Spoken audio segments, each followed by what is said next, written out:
জয় গুৰু শংকৰ পৰম শ্ৰদ্ধাৰ আজিৰ এই হৃদিচন্দ কাৰ্যসূচীত উপস্থিত থকা সুধীবৃন্দ আমাৰ অনুৰোধ ৰক্ষা কৰি ইয়াত উপস্থিত থকা বিশিষ্ট ব্যক্তিসকল শিক্ষাৰ্থীসকল অভিভাৱকসকল ৰত্নজা সনাতন কলাপীঠৰ জন্ম হৈছিল 2013 বৰ্ষৰ 6 জুন তাৰিখে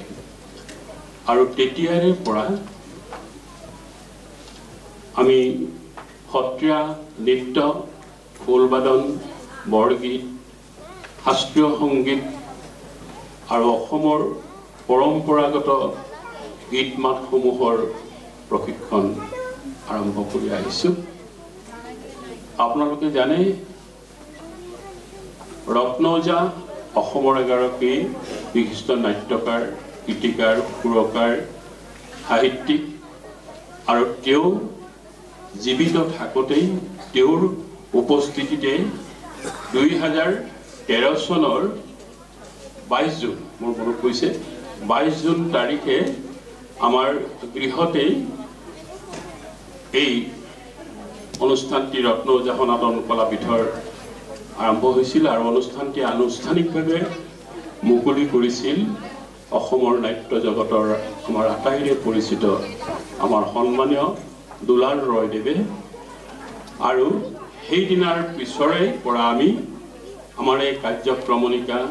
অব্যাহত ৰাখিছোঁ। আমাৰ এই সত্ৰীয়া নৃত্য যি সংগীত সত্ৰ আছে এই সংগীত সত্ৰৰ 7 বছৰীয়া পাঠ্যক্ৰম হাতখান্দে সংগীত বিদ্যালয়ৰ শাস্ত্ৰীয় সংগীতৰ পাঠ্যক্ৰম অনুসৰি আৰু পিছলৈ আমি সত্ৰ মহাসভাৰ পাঠ্যক্ৰমৰ আধাৰত সত্ৰীয়া নৃত্যৰ প্ৰশিক্ষণ প্ৰদান কৰি আহিছোঁ আৰু ইতিমধ্যে আমাৰ এই অনুষ্ঠানটিত পৰা কেইবাগৰাকীও শিক্ষাৰ্থীয়ে সুখ্যাতিৰে গণিত বা আন বিষয়ত উত্তীৰ্ণ হৈ সত্ৰীয়া নৃত্যৰ এগৰাকী ভাল সুন্দৰ নৃত্যাংগনা হ'বলৈ সক্ষম হৈছে। আজিৰ এই অনুষ্ঠানত আমাৰ 3 গৰাকী গুণিনত উত্তীৰ্ণ হোৱা নৃত্যাংগনাকো আমি সম্বৰ্ধনা জনাম। গতিকে আমাৰ ৰত্নজা সনাতন কলাপীঠৰ যি প্ৰত্যয় আৰু প্ৰতিশ্ৰুতি আজি 11 বছৰ বৰ্ষত আমি অৱতীৰ্ণ হ'লোঁ আৰু এই সুদীৰ্ঘ প্ৰতি বছৰেই আমি এনেধৰণে অনুষ্ঠান কৰি আহিছোঁ আৰু আমাৰ ইয়াৰ উদ্দেশ্য এইটোৱে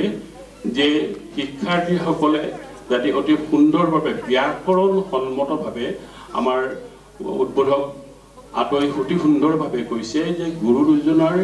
যি পৰম্পৰা গুৰু দুজনাই যি নৃত্যশৈলী বৰগীত আদি সুন্দৰভাৱে আমাক দি আমাৰ জাতিটোক একত্ৰিত কৰি ৰাখিলে তাৰ যাতে কোনো বিঘিনি নঘটাকৈ আমি বিজ্ঞানসন্মতভাৱে আমাৰ সেই পৰম্পৰা অব্যাহত ৰাখি শিক্ষাদান কৰিব পাৰোঁ সেইটোৰ ওপৰতে আমি গুৰুত্ব প্ৰদান কৰি আহিছোঁ আৰু তাৰ বাবে আপোনালোকৰ আমাৰ আটাইৰে পৰিচিত সংগীত নাটক একাডেমী বঁটা প্ৰাপক গুৰু গোবিন্দ শইকীয়া কৃষ্ণ দাস আৰু জুহিমন দাস জানেই আমাৰে কন্যা আৰু তাই আৰম্ভণিৰ পৰাই এই অনুষ্ঠানত জড়িত হৈ আহিছে আৰু জুহিমনেও 4 বছৰ বয়সৰ পৰাই সত্ৰীয়া নৃত্য শিকিবলৈ আগবাঢ়িছিল। আমি তেতিয়া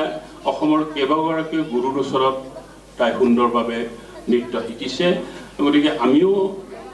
পৰিয়ালটি যে পৰম সৌভাগ্য যে এতিয়াও সেই ধাৰাটো তাই অব্যাহত ৰাখিছে। গতিকে বিভিন্নজন গুৰুৰ ওচৰত শিক্ষা গ্ৰহণ কৰা জুহিমনে ইতিমধ্যে বহু বছৰ আগতে লণ্ডনতো সত্ৰীয়া নৃত্য কৰিছে ভাৰতবৰ্ষৰ বিভিন্ন মঞ্চত কৰাৰ লগতে অসমৰ বিভিন্ন ঠাইত কৰিছে। গতিকে এই সুযোগতে আমাৰ শিক্ষাৰ্থীসকলেও এনেধৰণৰ বাহিৰতো অনুষ্ঠান পৰিৱেশন কৰিবলৈ সক্ষম হৈছে সেইটো আমাৰ কাৰণে পৰম গৌৰৱ আৰু অভিভাৱকসকলৰ কাৰণে আৰু আমি অতি ভাল পাইছোঁ ভাল লাগিছে যে অভিভাৱকসকলেও অতি আন্তৰিকতাৰে আমাৰ এই অনুষ্ঠানটোৰ লগত জড়িত হৈ সহায় সহযোগিতা আগবঢ়াইছে গতিকে আমাৰ এই অনুষ্ঠানৰ উদ্দেশ্য যে সকলো শ্ৰেণীৰ সকলো জাতিৰ ধনী দুখীয়া বুলি নহয় ধৰ্ম বুলি নহয় সকলোৱে ইয়াত সকলো সম্প্ৰদায়ৰ ল'ৰা ছোৱালীয়ে এই নৃত্য যাতে শিকিব পাৰে আয়ত্ত কৰিব পাৰে তাৰে আমি এটা প্ৰচেষ্টা আমি অব্যাহত ৰাখিছোঁ গতিকে আজি আপোনালোকসকলে নৃত্য পৰিৱেশন কৰা এই শিক্ষাৰ্থীসকলৰ নামবোৰ শুনিলেই আপোনালোকৰ ভাল লাগিব যেনেকৈ গুৰুজনাই গাৰোৰ গোবিন্দ মিৰিৰ পৰণ্ড মুছলমানৰ চন্দ কাপুতৰ দামোদৰ এনেকৈ সকলোকে একত্ৰিত কৰি মহান অসমীয়া জাতি গঢ়িছিল অসমীয়া সংস্কৃতিক আগবঢ়াই নিবৰ কাৰণে চেষ্টা কৰিছিল ধৰ্ম আৰু কৃষ্টিৰে মানুহৰ হৃদয় জয় কৰিবলৈ প্ৰয়াস কৰিছিল তেনে প্ৰয়াসক আমি বাস্তৱত ৰূপ দিবৰ কাৰণে প্ৰচেষ্টা লৈছোঁ চেষ্টা কৰিছোঁ গতিকে ইমান সুন্দৰ আজি 11 বছৰ ধৰি শিক্ষাৰ্থীসকলে আমাৰ লগত জড়িত হৈ এই সত্ৰীয়া নৃত্য শৈলীক আগবঢ়াই নিবৰ কাৰণে যি চেষ্টা কৰিছে তাৰ কাৰণে মই আমাৰ শিক্ষাৰ্থীসকলক আৰু অভিভাৱকসকলক আন্তৰিক কৃতজ্ঞতা জ্ঞাপন কৰিছোঁ মই দীঘলীয়াকৈ নকওঁ অনুষ্ঠান কেইবাটাও আছে গতিকে আজিৰ এই অনুষ্ঠানত বিশিষ্ট ব্যক্তি আপোনালোকসকলে আগতে দেখিছে তেওঁলোকৰ ইমান মূল্যৱান সময় অপব্যয় কৰি আমাৰ মাজত আহি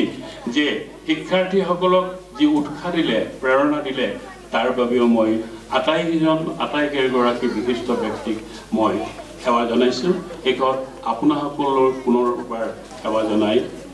জয় গুৰু জগত গুৰু জয় গুৰু শংকৰ গুৰু কৃষ্ণৰ কিংকৰ শংকৰ